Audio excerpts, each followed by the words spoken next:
In a previous video, I mentioned that Minecraft Bedrock Edition contains two unused variants of the Purpur block, Chiseled and Smooth. I believe the presence of these blocks, as well as the indications that Mojang was getting ready to add new wood colors to the game, points to an end update in the near future. But before I get to that, I think there's another question that needs to be asked that as of yet I haven't seen discussed anywhere else, at least not in connection with an end update. Which mob will be featured on Chiseled Purpur? Since I almost always play on peaceful mode, I tend to view things from a slightly different angle from what I imagine most Minecraft players do. While most of the chiseled blocks do not portray mobs that appear in peaceful mode, there are two that do. They are chiseled polished blackstone, which resembles a piglin's snout, and the new chiseled deep slate, which looks like an upside down shulker. We learn an important lesson from these two blocks. The block's materials aren't necessarily an indication of the mob's dimension of origin. After all, deep slate only occurs in the overworld, while shulkers are only found in the end. That being said, both Blackstone and Piglins generate in the Nether, so whichever mob is on Chiseled Purpur could be from the end as well. Additionally, I find it interesting that these two blocks which show peaceful mode compatible mobs are the two latest additions to the Chiseled category, especially since Piglins and Blackstone were added in the same update. It's also noteworthy that prior to the 1.16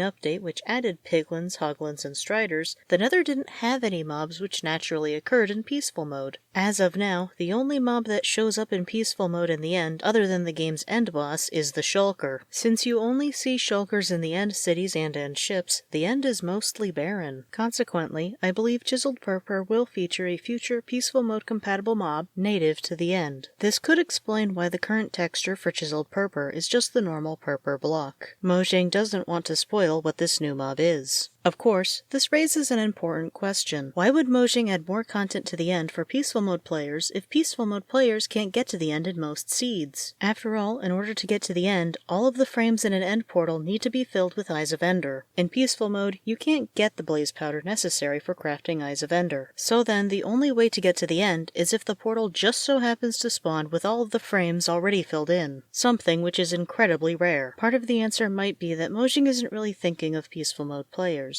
After all, Piglins and Hoglins aren't exactly peaceful in the other difficulty levels, though the fact that these mobs still generate in peaceful mode shows that Mojang doesn't forget about us peaceful mode players either. So while this new mob could add something for the rare peaceful mode player who finds it, they might not be the main intended audience. Chiseled Purpur might not even feature a peaceful mode compatible mob. It could very well portray a current or new hostile mob. The other possibility, which I am desperately hoping is so, is that Mojang will make a way for peaceful mode players to get to the end in all seeds. This is part of the reason why I was disappointed to learn that Archeology had to be postponed. I can respect that Mojang needs to keep the game relatively balanced, so it might not make sense to be able to get blaze rods, blaze powder, or Eyes of Ender from piglins, villagers, or wandering traders. However, if a player had to take time to investigate archaeology sites, that could provide a slow but reliable way for peaceful mode players to get enough blaze powder for Eyes of Ender. Or maybe Mojang has an even better solution in mind. Regardless, if Mojang was going to make changes to the way we can obtain Eyes of Ender, surely it would make sense to do that as part of an update to the end. Now that I think about it, if Archeology was meant to provide the way for peaceful mode players to get to the end,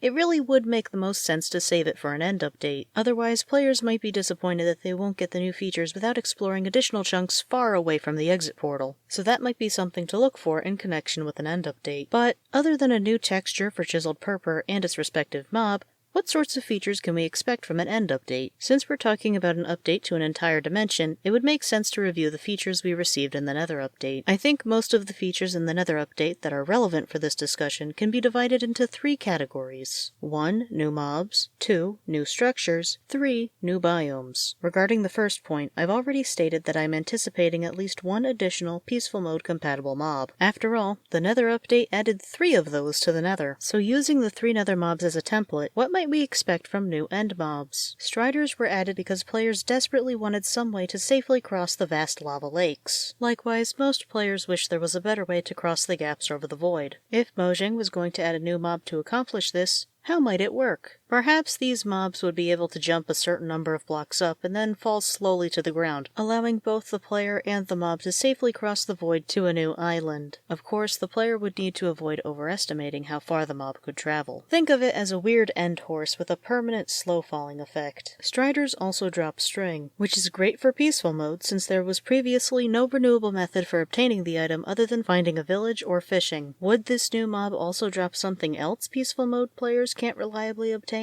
like gunpowder or fire charges? Another issue with the end dimension is trying to find a reliable food source. I'd imagine teleporting randomly every time you need a snack gets old rather quickly. While this isn't really an issue in peaceful mode, it could indicate that, just like the Hoglin, a new mob could be added to supply food for the player while they're in the end. Finally, the addition of the piglins added the bartering system as well as some interesting pieces of information about the history of the Minecraft world. It would make sense for them to add a mob to the end with a similar level of trading ability as piglins or even villagers. Would these mobs be connected to a special music disc, just like piglins? Surely their existence would also add to the in-game history. But where would you find these new mobs? That brings us to our second category, structures. Just as we find piglins and bastion remnants, Mojang could add new structures for a new end mob to dwell in. Alternatively, they might have plans to update the appearance of end cities and end ships, just like how villages were changed for the village and pillage update. Maybe they even have plans to both add new structures and update the existing ones. This could also explain why Chiseled and Smooth Purpur don't have their own textures. Maybe they're waiting to add the new textures until they can add the new or updated structures. Where might we find these structures? It appears that bastion remnants can spawn in all nether biomes, with the exception of the basalt deltas. So what does the end have in terms of biomes? Currently, the end has only one biome in Bedrock, but 5 in Java Edition, at least according to the wiki. I'm not sure how this works, since chorus trees and end cities, which appear to be biome dependent, still generate in Bedrock, but I'll take their word for it. Especially since it seems I can't use the locate biome command in Bedrock. It's also a little weird because as of this video, the wiki treats the 5 biomes in Java Edition as variants, so I'm still not entirely sure what to make of this. For the sake of simplicity, I think I'll just count the 5 end biome variants in Java Edition as just biomes and use those for my analysis. Incidentally, 5 just so happens to also be the number of biomes that the Nether has. So while I'm not sure they will add completely new biomes, since 5 already seems like a good amount for variety,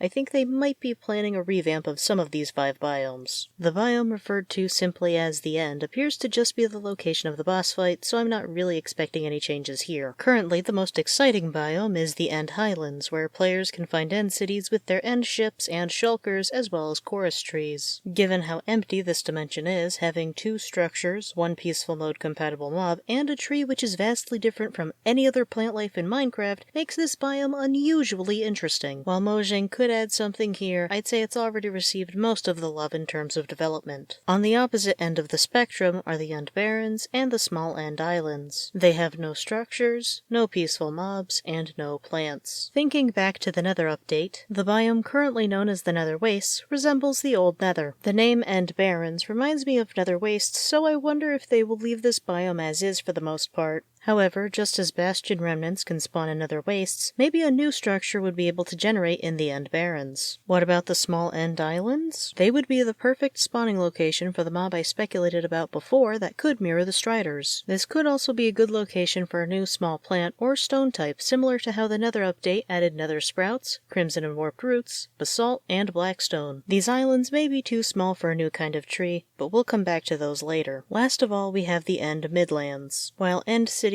with their ships and shulkers do generate, chorus trees do not. If the Small End Islands will be receiving new plants or stone, those might also generate in the Midlands, but perhaps with less frequency. If Mojang will be adding new structures to the end, this biome seems like a logical choice. I also think this would be a good location for at least one new tree or tree-like structure. If you've watched the 2 previous videos in this series, you'll remember my prediction that Mojang will be adding more colors of wood to the game to correspond to the 16 dye colors. The dye colors of red and cyan are already covered by the crimson and warped fungi respectively. I also think Mojang is planning on having Azalea wood eventually be either green or magenta. However, I could be wrong, and they might be saving magenta wood for the end, since the particles produced by ender pearls and the boss appear to be either purple or magenta. That being said, the same color or a very similar one is used for nether portals, so I think it could go either way. The only other point I see in favor of Azalea wood being green over magenta is the spores released by spore blossoms. In my last video, video, I mentioned that azaleas and nether fungi are similar in that they both need to be bone mealed to generate either a tree or huge fungi. Both the crimson and warped forests have ambient particles which are similar in color to the planks from their respective huge fungi. Similarly, the spore blossoms found in lush caves fill the air with green particles. Lush caves are also closely linked with azaleas, since a full-grown tree will generate above, and azalea bushes will also generate within the cave. I think that's a pretty good argument for azalea wood eventually being green, though I'm not discounting the possibility of it being magenta, and I still think it would be funny if azalea wood ends up being another shade of brown. But back to the end,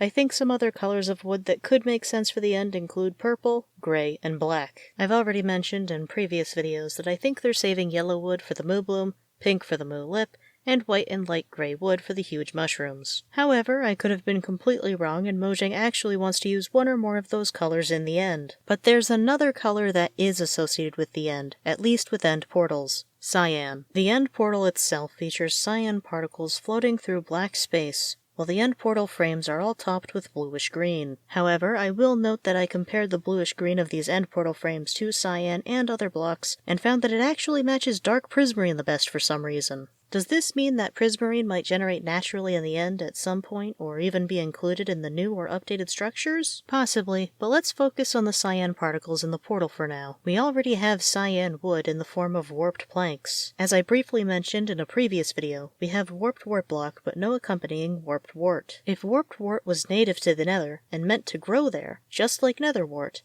then why didn't Mojang include it in the nether update? It's also interesting that it's called warped wart block and not warped nether wart block, almost as if it doesn't actually belong in the nether. Does this mean that warped fungi are actually from the end? But if that's the case, how did it get from the end to the nether? And why don't we see it in the end now? The answer to that last question could be as simple as Mojang hasn't added it yet. As for how warped wart would get from the end to the nether, some people might say it has to do with a neutral mob that can be found in all 3 dimensions. But as a peaceful mode player who never sees that specific mob, I think there's another explanation which might explain some things, including how end portal frames can be made of end stone, when just about every theory I've heard from other channels indicates that who or whatever made the original end portals went to the end and never returned to the overworld. Once I make that video, I'll include it on the end screen, though it will be less about my predictions for what will be added to the game and more about the history of the Minecraft world. I also think the absence of warped wart could point towards a farming update. I'll put that on the end screen once it's ready too. Until next time, take care.